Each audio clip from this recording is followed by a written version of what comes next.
السلام علیکم. Face to face with عائشہ بخش میں آپ کو خوش آمدید کہیں گے. اس سے پہلے کہ ابتدائیے کی جانب بڑھوں، خیال گزرا کہ جو گفتگو ابھی ہم آپ کو سنوا رہے تھے، دراصل ایسا نہیں لگ رہا تھا کہ عوام کے مسائل کہیں ترجیح ہے، بلکہ ایسا لگ رہا تھا کہ فلموں کے ڈائیلاگ اکٹھے کر کے آج کل سیاستدان دہرا رہے ہیں. عمران خان پاکستان تحریک انصاف کے سربراہ ہیں. ان کی جانب سے 13 اگست کی رات کو اسلام آباد میں جلسے کا اعلان کیا گیا ہے. عمران خان کا کہنا ہے کہ اس جلسے میں وہ فسطائیت سے نجات کا حل بتائیں گے. فواد چودھری اسی جلسے کے حوالے سے کہہ چکے ہیں کہ اس میں 1 لاکھ لوگ شرکت کریں گے. پی ٹی آئی اس کے علاوہ حکومت کو نئے انتخابات کے اعلان کے لیے 1 مہینے کی ڈیڈ لائن دے چکی ہے. اس ڈیڈ لائن کے اختتام پر کیا لاہے عمل اختیار کیا جائے گا، اس کا اعلان بعد میں کیا جائے گا. ادھر وفاقی وزیر داخلہ رانا ثناء اللہ پی ٹی آئی کے اس جلسے اور ڈیڈ لائن کے حوالے سے کہہ چکے ہیں کہ یہ فورن فنڈنگ کیس میں پکڑی گئی چوری سے توجہ ہٹانے کے لیے پولیٹیکل سٹنٹ ہے. رانا ثناء اللہ یہ بھی کہہ چکے ہیں کہ الیکشن کمیشن کے فیصلے میں مذکورہ اکاؤنٹس کی تحقیقات ہوں گی اور تحقیقات میں عدم تعاون پر گرفتاریاں بھی ہوں گی. دوسری طرف آج شہباز گل نے ٹویٹ کیا ہے کہ 25 مئی کے تشدد پر رانا ثناء اللہ کو پنجاب میں داخل ہوتے ہی گرفتار کیا جائے گا. ریاست میں وفاق اور سب سے بڑا صوبہ ایک دوسرے کو گرفتاریوں کی دھمکیاں دے رہے ہیں. ادھر فواد چودھری صاحب نے چیلنج دیا ہے کہ عمران خان کو نااہل کر کے دکھایا جائے. کس مائی کے لال میں ضرورت ہے کہ عمران خان کو ڈسکوالیفائی کرے؟ عمران خان کے بغیر پاکستان کی سیاست کیا ہے؟ یہ تو ون ورسز ریسٹ ہے. عمران خان ہے اور مقابلے میں یہ سارے جوکر اکٹھے ہوئے ہیں. تو کیا پاکستان میں آپ 1 پارٹی سسٹم بنانا چاہتے ہیں؟ اگر پاکستان کے اندر جمہوریت ہے تو عمران خان سے مقابلہ کرنا پڑے گا. کس مائی کے لال میں ضرورت ہے کہ عمران خان کو ڈسکوالیفائی کرے؟ اور اس سارے مخمسے میں اختلاف ذاتی دشمنیوں کا روپ دھارتا دکھائی دیتا ہے. قانون آئین من مرضیوں کے آگے دبتا نظر آ رہا ہے. کیا ریاست کا فیبرک شکست و ریخت کا شکار ہو رہا ہے؟ اور کیا الیکشن کمیشن کے فیصلے کے بعد عمران خان کے بیانیے کا اخلاقی دیوالیہ ہو گیا ہے؟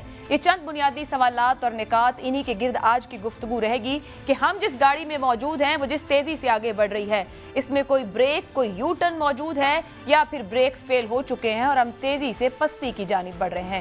جو مہمان میرے ساتھ موجود ہیں، قاضی صاحب، محسن بیگ، عامر ضیاء صاحب، تینوں مہمانوں کا بہت بہت شکریہ.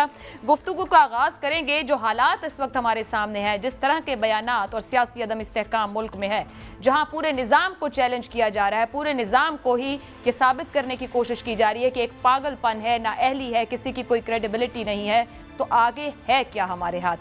سعید قاضی صاحب، آپ سے آغاز کروں گی. صوبے کی حکومت یہ کہہ رہی ہے کہ وفاقی وزیر داخلہ کو پنجاب میں داخلے پر گرفتار کیا جائے گا. وفاقی وزیر داخلہ کہہ رہے ہیں کہ پی ٹی آئی کے رہنماؤں کی گرفتاری ہوگی. ریاستی سٹرکچر ہے نہیں ہے تو کہاں ہے؟ اس طرح کی صورتحال ہم نے راج دہانیوں کی جو سیاست رہی ہے یا جو ان کا نقشہ رہا تقسیم ہند سے پہلے، وہاں ضرور دیکھی ہے. بڑی خوبصورت آپ نے عائشہ مثال دی ہے، اور میں اسے بہتر کیا مثال دوں. میں یہ کہا کرتا ہوں کہ ایسے لگتا ہے کسی پلاٹ پر قبضے کی لڑائی ہے اور یہ اس طرح کی کیفیت بن گئی ہے، کیونکہ ایک طرف 2 ڈائنیسٹیز ہیں آپ کی، تیسری طرف عمران خان ہے. ابھی میں بیگ صاحب کے ساتھ ہی بیٹھا تھا ایک اور ریکارڈنگ میں، تو میں یہ کہہ رہا تھا کہ اس کو پتہ نہیں اسٹیبلشمنٹ نے بنایا یا نہیں بنایا، لیکن پولیٹیکل پارٹیز نے ضرور بنایا ہے. وہ اس لیے کہ جو دھائیوں کی نالائکی اور دھائیوں کی جو کمپرومائزز تھے، دھائیوں کی جو آپ نے عوام سے غداریاں کی، ان سے وعدے کیے اور وعدے توڑے، اس کے نتیجے میں ایک عمران رائٹ ونگ موومنٹ بنانے میں کامیاب ہو گیا، اور وہ کامیاب ہو گیا ہے. آنکھیں بند نہ کریں. اب یہ نہیں ہے کہ وہ ہمیشہ کے لیے کامیاب ہو گیا، مگر اس کی یہ سٹیم ہے سماج میں. اور اب یہ حالت عائشہ، میں آپ کے پاس بیٹھا تھا تو ہم کیا گفتگو کر رہے تھے؟ جب میں گلی میں جاتا ہوں تو کیا گفتگو ہوتی ہے؟ عمران نو پھڑ لو، عمران نو اینج کر دیو، نواز شریف نو اینج کر دیو. ہر آدمی جو ہے وہ یا بجلی کا رونا رو رہا ہے یا پیٹرول کا رونا رو رہا ہے، اور کوئی نیریٹو اس بارے میں نہیں ہے، کوئی گفتگو نہیں ہے اس بارے میں. ہاں، ڈالر اوپر چلا گیا، نیچے چلا گیا، او بھائی اوپر چلا جائے نیچے چلا جائے، کیا یہ تو سٹا ہے، سٹا کھیلتے ہیں. یہ مرضی ہے نیچے کر لیتے ہیں، مرضی اوپر کر لیتے ہیں. یہی سٹاک ایکسچینج ہے، کسینو کیپیٹلزم جسے آپ کہتے ہیں. تو یہ ہے، اوپر لڑائی ہے. اب کیا ہے؟ بڑی دلچسپ تو نہیں کہنا چاہیے، افسوسناک صورتحال ہے، معاف کیجیے گا، کہ ادھر 2 3 4 صوبے میں خان صاحب بیٹھے ہوئے ہیں، 2 صوبوں میں بیٹھے ہوئے ہیں، اور 2 آپ کے جو یونٹس ہیں وہاں وہ بیٹھے ہوئے ہیں، اور آزاد کشمیر میں بیٹھے ہوئے ہیں. تو جناب اب کیا ہے؟ اب وزیر داخلہ جو ہے پنجاب میں انٹر نہیں ہو سکتے، اور میرے خیال میں عمران خان صاحب جو ہے وہ اسلام آباد میں غیر محفوظ ہیں. اسی پہ سیاست ہونی ہے، یہی ہمارے مسائل ہیں. تو یہ ایشو ہے. بہرحال میں ایک بات ضرور کہوں گا جاتے جاتے، چاہے عمران خان کی انٹینشن تھی یا نہیں تھی، اس نے اس نظام کو ننگا کر دیا ہے یا ہو گیا ہے. آئی ڈونٹ تھنک ان کی انٹینشن تھی، مگر یہ جس طریقے سے بیہائنڈ دی سین واردات ہوتی تھی ہمارے اس ملک کے عوام کے خلاف، جو لین دین ہوتا تھا وہ کھل کے سامنے آ گیا ہے، عوام اس کو دیکھ رہے ہیں. تو میں سمجھتا ہوں یہ اگر کوئی اس میں مثبت چیز ہے تو صرف ایک ہی ہے، وہ یہ کہ نو پیپل نو کہ کون کیا ہے، کون ہمارے ساتھ کیا کرتا ہے اور یہ کھیل کیسے چلتا ہے. شاید کچھ لوگوں کو غلط فہمی تھی پہلے، اب وہ بھی نہیں رہی. ایکسپوز ہو گیا سب کچھ. سیاسی اختلاف محسن بیگ صاحب قبائلی تصادم کا روپ دھار رہا ہے. قاضی صاحب کی رائے ہے کہ عمران خان کامیاب رہے، انٹینشن جو تھی پیچھے رکھتے ہوئے آگے وہ ڈیٹ دے رہے ہیں 13 اگست کو اکٹھے ہونے کی 1 لاکھ لوگوں کی، اور پھر انٹینشن اب ان کا یہاں سے آگے کیا، اور ضرورت کیوں پیش آئی اس ڈیٹ کی؟ بہت شکریہ جی. قاضی صاحب نے اچھا ایکسپلین کیا. بیسیکلی خان صاحب چاہتے نہیں ہیں کہ تھوڑی سی کوئی سٹیبلٹی آ جائے. وہ جو بھی اپنے اوپر کوئی ایسا الزام یا ایسا کوئی کیس آنے والا ہو یا آ چکا ہو، آنے سے پہلے وہ شور ڈال دیتے ہیں. آنے سے پہلے انہوں نے الیکشن کمیشن کے خلاف ایک مہم چلا دی اور پنجاب اسمبلی سے کے پی کے اسمبلی سے ریزولوشن بھی پاس کروائی ان کے خلاف. تو ان کو پتا تھا وہ کیس آ رہا ہے، وہ کیس کنکلوڈ ہو چکا ہوا تھا، فیصلہ لکھا جا رہا تھا، اور وہ ان کو پتا تھا کہ انہوں نے اس فارن فنڈنگ یا فارن ایڈڈ جو کیس ہے ان کے خلاف، جو انہی کے ایک ساتھی نے داخل کیا ہوا ہے، اور وہ ساتھی جو تھے اکبر ایس بابر صاحب، ان کو پورا نالج تھا. تو خان صاحب کو پتا تھا کہ اس کا ورڈکٹ کیا آنا ہے. لہٰذا ایسا نہیں ہو سکتا کہ ان کے نالج میں نہیں تھا. اور وہ جو ایفیڈیوٹ اور سرٹیفکیٹ کی لڑائی ہے، وہ دیکھیں ایک غلطی کی نشاندہی ہو چکی ہوئی تھی. اب خان صاحب یہ کہیں کہ جی مجھے تو پتہ نہیں، لیکن 5 سال وہ ایفیڈیوٹ اور وہ سرٹیفکیٹ سائن کرتے رہے جو کہ جھوٹ پر مبنی تھا.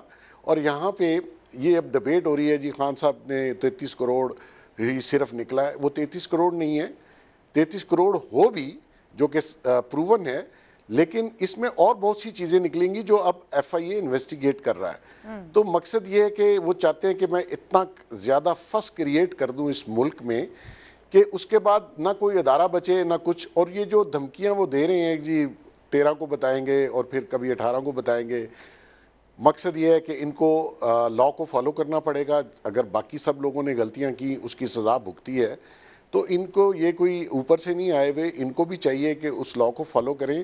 یہ ساری پاکستان کو یہ تلقین کر رہے ہیں اور روز تقریر کر رہے ہیں میرٹ پہ چلو. حالانکہ آپ ان کے پچھلے فوٹیجز اٹھا کے دیکھ لیں، جس میں جو بات انہوں نے کی ہے خود اس کی نفی کر دی. اور اس پہ مزے کی بات یہ ہے کہ بجائے بندہ شرمندہ ہو کہ میں نے پہلے کیا سٹیٹمنٹ دی تھی، یہ ڈٹھائی سے اس کو ڈیفینڈ بھی کرتے ہیں اور باقی لوگوں کو بھی اسی کام پہ لگا دیا ہوا ہے. اب یہ جو کیس ہے اس کے خلاف آپ اپیل میں جائیں، یس آپ کا رائٹ ہے. اور یہ بجائے اس کے کہ یہ کہنا کہ جی ہم 13 کو اعلان کر دیں گے. اور میں ان کا پڑھ رہا تھا خان صاحب کا سٹیٹمنٹ کہ یا انتخاب یا انقلاب. بھائی انقلاب آپ جیسے لوگ لاتے ہیں، خدا کو خوف کھائیں. آپ اپنا ماضی چیک کر لیجئے، آپ نے جس طریقے سے اپنی زندگی گزاری ہے وہ انقلاب والے لوگ کرتے ہیں. ایسی زندگی انقلاب والے لوگ گزارتے ہیں. قطع کلامی کی معذرت محسن بیگ صاحب، یہ 22 کی اگست جو تاریخ دی گئی، ایسی ایک تاریخ اگست 14 میں بھی دی گئی تھی، تب بھی روانہ ہوئے تھے قافلے اور وہ بہت بڑا معاملہ رہا کئی مہینوں پر محیط. کوئی ریلیونس، کوئی ریفرنس، کچھ ویسی یادیں آتی ہیں، کچھ اس قسم کا ماحول دیکھنا چاہ رہے ہیں عمران خان صاحب، یا بس وہ قصہ ماضی ہوا اب کچھ نئی تاریخ لکھی جائے گی؟ نہیں، ابھی تو دیکھیں ان کا پلان کچھ اور ہے. یہ 4.25 سال گورنمنٹ میں رہے ہیں اور ان 4.25 سال کا حساب یا اس کی بات نہیں کرتے کہ ان کو چانس ملا. جو ان کو چانس ملا وہ میرے خیال میں آج تک کسی پرائم منسٹر کو نہیں ملا. اور جس طریقے سے ان کو لایا گیا وہ بھی ایک حصہ ہے ماضی کا اور وہ ایک تاریخ کا حصہ بھی ہے. لیکن اس کے باوجود بھی آپ وہ بات نہیں کرتے کہ اگر فرض کر لیجئے آپ کو کل الیکشن ہو جائیں اور آپ جیت کے آ جائیں گے تو آپ کیا کریں گے، آپ اس ملک کو آگے لے کے کیسے جائیں گے؟ کیونکہ آپ کے ایجنڈے میں یہ ملک نہیں ہے، عوام نہیں ہے، یہ آپ ایک عالمی سازش کے تحت اس کو ڈی اسٹیبلائز کر رہے ہیں. اور اس میں قاضی صاحب نے صحیح فرمایا کہ باقی پولیٹیکل پارٹیز اور باقی لیڈرشپ کا قصور ہے کہ انہوں نے پے در پے عوام کو دھوکہ دیا، عوام کے لیے ڈیلیور نہیں کیا، اپنی ذاتی خواہشات پوری کی، اسٹیبلشمنٹ کے تابع رہے. اسٹیبلشمنٹ کو جو جگہ سویلین ڈپارٹمنٹس میں دی گئی اس سے اتنا انفلوئنس ہوا, اور خان صاحب نے آ کے تو حد ہی کر دی. یہ جس اسٹیبلشمنٹ ایکس وائی زی کا ذکر کرتے ہیں, بھئی جو کچھ آپ نے ان کو دیا ہے یا ان کی بات مانی ہے, 4.25 سال آپ خود کہتے ہیں کہ میں تو قومی اسمبلی میں بل پاس کروانا تو ان کی ہیلپ لیتا تھا.